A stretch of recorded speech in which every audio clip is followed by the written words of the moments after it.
अपने नाज़रीन को ये भी बताते चलें कि रिलीफ ट्रेन जो है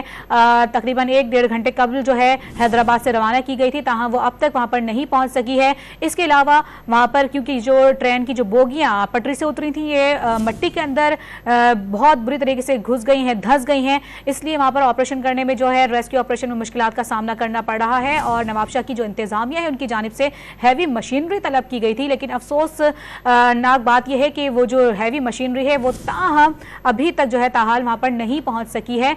लेकिन बावजूद उसके वहां पर जो रेस्क्यू टीमें मौजूद हैं वो अपनी पूरी कोशिशें करी, अपनी पूरी फोर्स लगा रही हैं और वहां के मकामी अफराद जो हैं वो भी वहां पर इमदाद को फौरी तौर पर पहुंचे थे और वो अब तक वहां पर मौजूद हैं। और किसी तरह से यही कोशिश की जा रही है, ये मुमकिन बनाया जा रहा है कि वहां पर जो मुसाफिर जो कि मुतासिर हुए हैं, जो कि अभी भी डब्बों में मौजूद हैं, उनको किसी तरीके से हिफाजत बाहर निकाल लिया जाए, क्योंकि बुरी तरीके से जो बोगियां हैं वो मिट्टी के अंदर धंस गई हैं, उनको निकालने में शदीद मुश्किलात और दिक्कत पेश आ रही है।